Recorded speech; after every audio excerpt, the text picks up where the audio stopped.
Assalamualaikum warahmatullahi wabarakatuh. Gimana kabarnya semua? Semoga baik-baik saja ya. Kali ini kebijakan dan keputusan Kang Deddy ini nggak adil nih ya, nyakitin begitu ya. Nggak adil bagi kita yang di luar Jawa Barat dan nyakitin juga bagi kita yang di luar Jawa Barat ya. Kok sekarang Mardigu dijadikan satu tim untuk percepatan atau di salah satu direksi di Bank Jawa Barat begitu.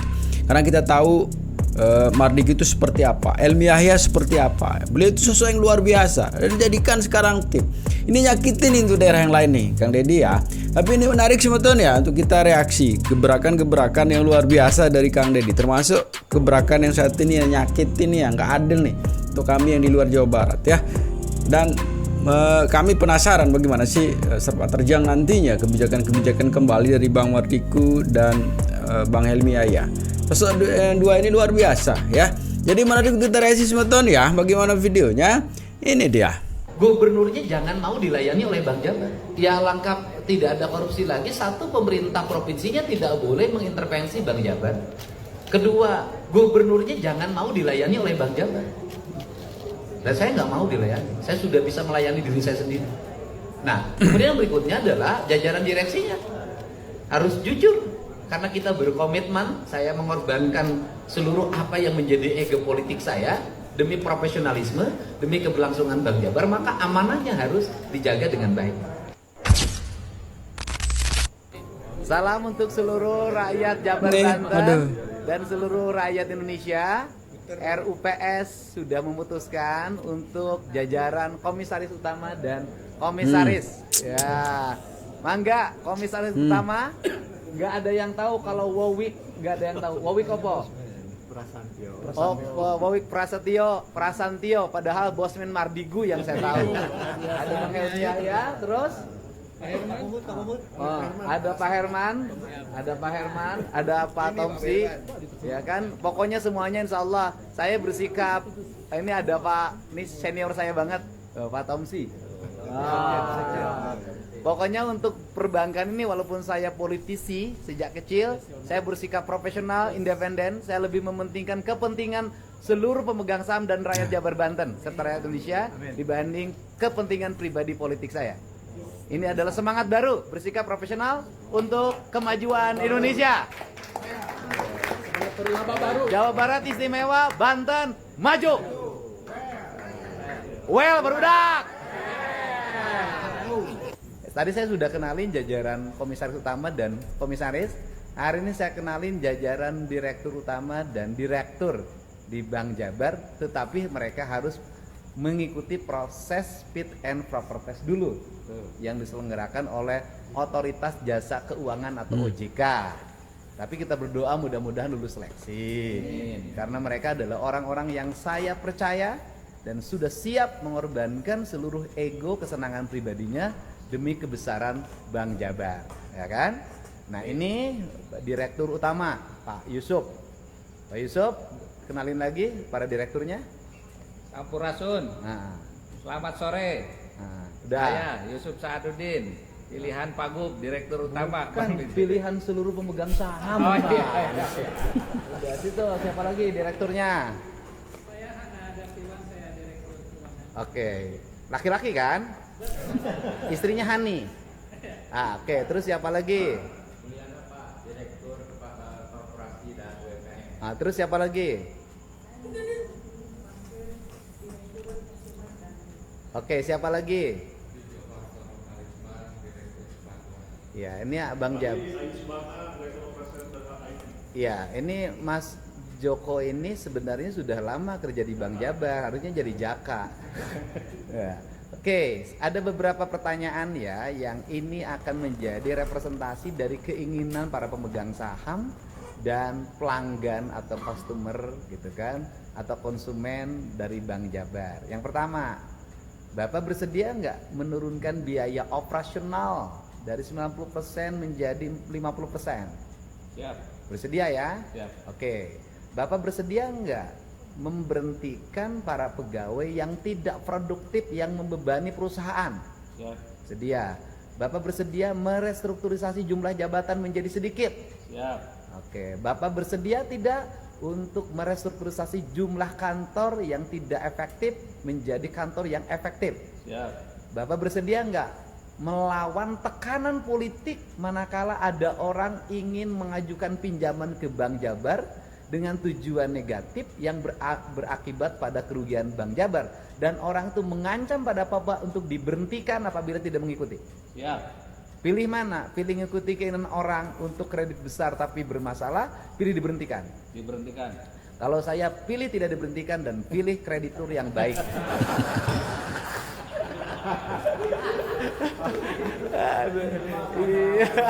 Iya, pokoknya percaya ini jajaran direksi ini saya pilih berdasarkan profesionalisme, tidak ada kepentingan apapun. Dan ini semua saya persembahkan bagian dari reformasi birokrasi dan sikap independensi dalam menjaga kestabilan rupiah dan kestabilan ekonomi di Jawa Barat. Semangat untuk Bank Jabar Istimewa, Bank Jabar Banten. Ya, alhamdulillah hari ini kita bisa bertemu dengan Pak Wowik atau Bosman Mardigu yang sekarang juga sekaligus menjadi komisaris utama Bank BJB terbaru. Ada pesan Pak untuk warga masyarakat Cianjur?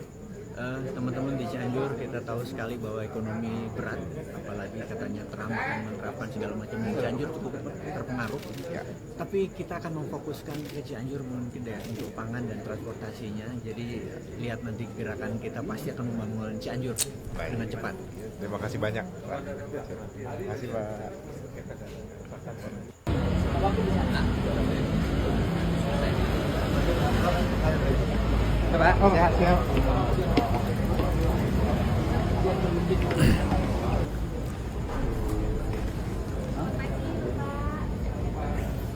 Ini Jawa Barat loh ya, bukan negara Indonesia loh ini ya. Ini gebrakannya kadang-kadang Kang Deddy ini gini, nyakitin kita yang di luar Jawa Barat ini. Jadi optimis lah ya, mungkin ini salah satu cara juga bagaimana menumbuhkan kepercayaan investor lagi begitu ya. Kayaknya sih ini kalau Bang Helmi sudah di situ, Bang Wardigu juga di situ, ini menjadi sebuah terobosan yang luar biasa menurut saya begitu ya. Jadi mau dibawa kemana sih, penasaran sebetulnya mau dibawa kemana sih sekarang Jawa Barat ini begitu. Ini kita baru selesai rapat Nih, ya kan, aduh. dengan Kementerian Perhubungan dan PT KAI. Ya. Wajah-wajah cerah penuh harapan. Walaupun jalannya berkelok-kelok, tetapi hidupnya tetap lurus. Jadi di Jawa Barat ini ada 11 jalur kereta yang akan segera direaktivasi. Bapak sebutin mana aja? Banjar Cijulang, Pak. Banjar Cijulang, kemudian ada Bandung Ciwidey, Garut, kemudian Garut Kacang ya. Ya. Kacang, Rangka Ecek, Rancaekek. Rangka Ecek Tanjung Sari, Rancaekek Tanjung Sari, terus mana, Pak? Cipatat Padalarang, Pak. Cipatat Padalarang, terus Bandung Ciwidey, Bandung Ciwidey, terus mana lagi Pak Gadis? Udah ya. sudah reaktivasi, kemudian pengembangan elektrifikasi jalur kereta di Kota Bandung, Ya. Kabupaten Bandung Barat. Terus kemudian ingin pengembangan dari Kerawang monorail, apa? KRL dari Cikarang terintegrasi ke Kerawang, terintegrasi ke Purwakarta, terintegrasi ke kawasan industri di Subang. Ya pokoknya dengan total pembiayaan kurang lebih kalau berdasarkan data nanti kita buat DD-nya sekitar ya 20 triliun semuanya kalau dengan jalur KRL. Semoga pikiran dan gagasan ini terwujud. Pak Sekda, siap? Siap. Oke, mudah-mudahan ke depan Jawa Barat terkoneksi dengan jalur kereta api melewati alam yang indah, gunung yang hijau, sawah yang terhampar luas, laut yang bergemuruh dengan ombaknya. Pokoknya 5 tahun ke depan Jawa Barat istimewa. Jangan lupa Pak, sebutin oleh Bapak Cikudapate. Cikudapate. Sudah dibayar, sudah dilunasi, sertifikatnya dia tidak kasih ke kita, ke warga. Perumahan ini nggak ada sertifikatnya. Ya, ada atas nama PT sebagian, ada juga yang memang sudah hak milik. Ya, terus? Nah, jadi yang punya yang atas nama PT ini Tapi yang warga sudah aman, sudah punya sertifikat rata-rata. ada tapi atas nama PT. 40% yang punya sertifikat, selebihnya sertifikat kami ditahan Iya, sama ditahan. developer, digadaikan sama Digadaikan ke inang-inang. Nah, terus sertifikatnya belum dapat Belum sekarang. dapat. Belum Nah, ada kalau yang warga pegang. mengurus ke sana, ada yang mengurus ke kantor. Tidak bisa karena sudah tidak bisa, dipilotkan. alasannya sudah dipilotkan dan itu belum pecah sertifikat, belum pecah Pak. Jadi sampai sekarang itu Belum pecah induk. masalah kami itu Pak. Banyak Nah, sekali, Pak. termasuk PJU juga Pak. Kami belum dapat PJU Pak. PJU-nya dari uang IPM. Ya, warga. Jadi semua di sini warga yang berjibaku, Pak. Termasuk perbaikan jalan. Ya, kalau kita dipimpin Bu Titi. urusan berjibaku, orang Cianjur yang asli juga banyak yang berjibaku. Bukan gini loh, Pak. Jalannya masih jelek. Iya, nah itu. Nggak ada itu. PJU-nya. Iya. Jadi kalau urusan warga orang yang asli kelahiran Cianjur masih Ya. banyak ya. Dalam 1 bulan ini saya akan memfokuskan diri membangun brand kepercayaan publik. Kepercayaan publik itu apa sih? Kepercayaan publik itu kita menjelaskan isi anggaran. Sudahlah, jangan ragu Bupati Wali Kota untuk menjelaskan. Karena kalau rakyat sudah percaya, rakyat itu kayak istri, Pak. Kalau sudah percaya isi dompetnya sekian, ya sudah percaya. Ya kalau di luar isi dompet, ya laki-laki kan lebih pintar. Nah, tetapi jangan sekali-kali dibohongin. Karena sekali-kali dibohongin, dia seumur hidup tidak akan percaya. Saya tahu betul tuh istrinya yang pernah dibohongin. Pasti kalau ketemu saya harus dipoto. Terus dikirim, kamu ngapain foto saya? Istri kenyonya, oh berarti kamu pernah bohongin istri. Istrinya tidak percaya, padahal foto kan tidak melambangkan substansi. Waktu dengan saya kan cuma 5 menit dipoto, setelah itu kan saya pergi nggak tahu. Nah, ini kan yang harus dibuat. Jadi sekarang hari ini adalah bagaimana kita membangun kepercayaan publik. Hari ini publik sudah percaya, Pak. Dengan metodologi saya mencoba menampilkan detil-detil anggaran itu dijelaskan pada publik, kemudian yang disebut dengan kalau istilah pemerintah pusat efisiensi. Saya menyebutnya realokasi. Karena kalau efisiensi dalam pemahaman saya berarti duitnya nggak ada, harus diefisienkan. Hari ini kan duitnya ada, masih full. Yang ada adalah menggeserkan belanja. Dari belanja perjalanan dinas digeser menjadi belanja bangun ruang kelas. Dari belanja seminar digeser untuk bangun gedung sekolah. Dari belanja seminar perjalanan dinas digeser untuk bangun jalan.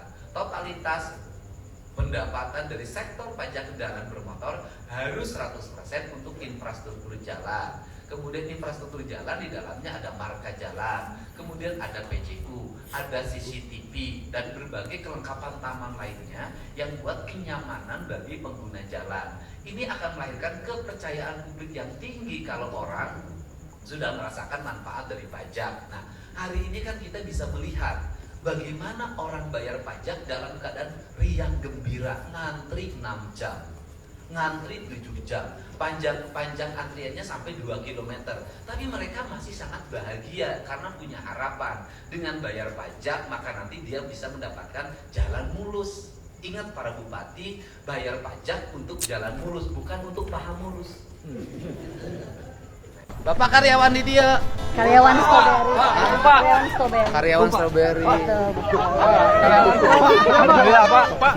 Sabara karyawan gajinya di dia. Gajinya berapa? Gajinya berapa? Gajinya Per hari 80. Mari bakar Pak, enggak ada minum, enggak ada apa-apa. Ya kalah kuli macul. Kuli Ya, macul daerah Subang 120. Setengah hari. Itu cok. itu Texel, Pak. Texel dilapisi sama Texel. Excel itu apa? Semacam jaring gitu. Dari tanah bawah. Tapi tanah bawah. Ini konsultan dari Bu, PT Strawberry. ibu yang konsultannya. Iya, saya juga. Ibu udah ngitung nggak berapa debit air yang jatuh kemudian dengan pola seperti ini? Sudah, kami punya beberapa kolam resapan di mana itu menghitung berapa air yang masuk, berapa yang tertahan, berapa yang Kolam resapannya dibuang kemana? dibuang kembali ke kebun. Itu dijamin. Dijamin Bapak Nanti kalau saya mau. bikin audit ya. Ini kan dulu adalah kebun teh. Ya, Dirubahlah PT apa sih bukunya? PTSL. Nah yang kedua kenapa bayar karyawannya murah? Di bawah standar. Saya tidak bisa menjawab. Ah iya, itu, nggak Pak. artinya kan ini perusahaan ya. Iya, Perusahaan yang mesti membayar pegawai dengan upah yang memadai. iya. Dan kulinya masih harian. Memang Pak. Kan udah perusahaan. Karena itu kalau kita Kan perusahaan, bukan kuli ari kayak Pak Haji tukang maju. Kan lembaga bisnis gitu loh. Saya ada lembaga bisnis bayarnya masih harian. PT apa sih? PT Proderindo Lestari. Iya. Jualnya kan mahal. Kenapa? Jualnya kan mahal. Tanahnya murah lagi kan, cuma ngambil tanah negara aja kan. Bukan, kita nggak ngambil Pak, kita sewa. Ya sewa tapi kan murah Bu. Kita KSO sewa. kan. Kita sewa. Iya saya tahu bersama. KSO. Ya, kita kerja. Ini lantainya kita serap air Pak, jadi nggak. Kalau saya sih nggak teori apapun ya, Iya. mau teori lantai staf air, Iya. mau teori apapun ya, Iya. kalau air jatuh dari atas, Iya. kemudian ruang pori-pori buminya nggak ada, ya Iya. pasti jadi masalah. Mau Oh. teori apapun ya. Iya. Greenhouse kan, Iya. ini kan menjadi panas, ya kan? Kan mataharinya tidak jadi menyerap bumi. Greenhouse itu kan mengakibatkan suhu udara naik. Suhu udara di gunung naik, pantas kalau puncak daerah Cianjur sekarang nggak dingin lagi. Karena kan mataharinya jam segini ini puncak loh Bu. Iya. Kan jadi panas. Kabutnya jadi hilang. Iya. Karena kabut jadi hilang, nanti curah hujannya juga menurun. Kita berusaha untuk Manusia nggak bisa merekayasa alam. sebaik-baiknya Nggak Pak. ada Bu. Iya. Saya orang eksak. Manusia itu nggak bisa merekayasa alam tuh nggak bisa. Alam ya alam, manusia ya manusia. Segala sesuatu itu ada peruntukannya, ada tempat. Dengan teori kita nggak bisa. Berapa teori yang dibangun dari mulai puncak di mana-mana tetap aja banjir. Dan kemudian juga jumlah produksi perkebunan sayur terlalu banyak juga overproduksi di pasar. Akibatnya adalah harga hortikultura sekarang jatuh karena overproduksi. Gitu loh ya. Semua perusahaan bikin nanam bawang, warga nanam bawang kan pasarnya nggak dibaca. Nah, dari Jawa Tengah datang, dari Jawa Barat datang, semuanya numpuk di Jakarta. Jatuh harganya. Kalau kami pasarnya berbeda Pak. Kami pasarnya stroberi, raspberry, dan sedikit domestik, sebagian kita oper keluar. Jadi rasanya tidak mengganggu Pasar lokal. Iya. Justru Berarti kan jualnya itu mahal. Kalau ekspor kan, apalagi sekarang dolar. Nah harusnya Iya. upah buruhnya juga naik.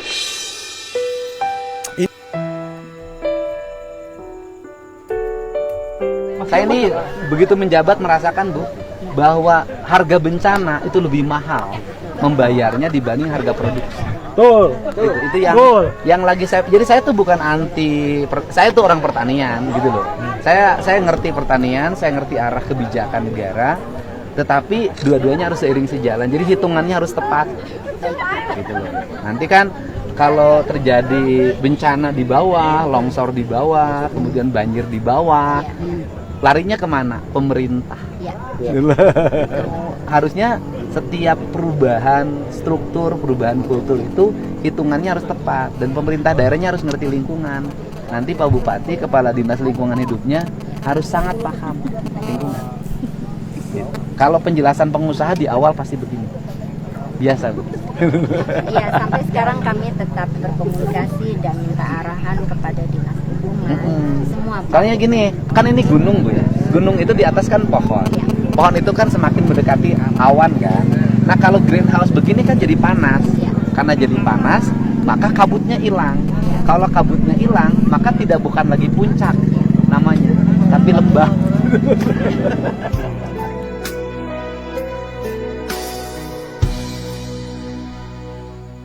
Lamun ngomong pencitraan, kuring nyarita sakali deui biaya pencitraan Provinsi Jawa Barat turun, Pak. Bageulama anggaran provinsi kerja sama Mediatek 49 miliar per tahun. Ayeuna ku aing turunkeun 3 miliar. Gampang ka aing mah. Bukti. Juga dengan kunaon rame wae cenah lain tim Banjar, lain si Ici. Baroga TikTok. Pan urang Sukabumi, urang mana-mana pan aya mah rakyat geus bisa nyarita. Begitu nyarita resepeun ka kuring langsung ngeceber. Nini kabeh maruli kota. Jadi hese dicari ku pengamat, aya pengamat pinter ngomong masana cedauk atuh. Geus naon sia gaya panu pinter ayeuna ku rakyat pakade. Ulah loba teuing omongan, ulah loba teuing wacana rakyat ayeuna pinter. Jadi segitu sebentar videonya ya. Sekali lagi selamat untuk Jawa Barat ya.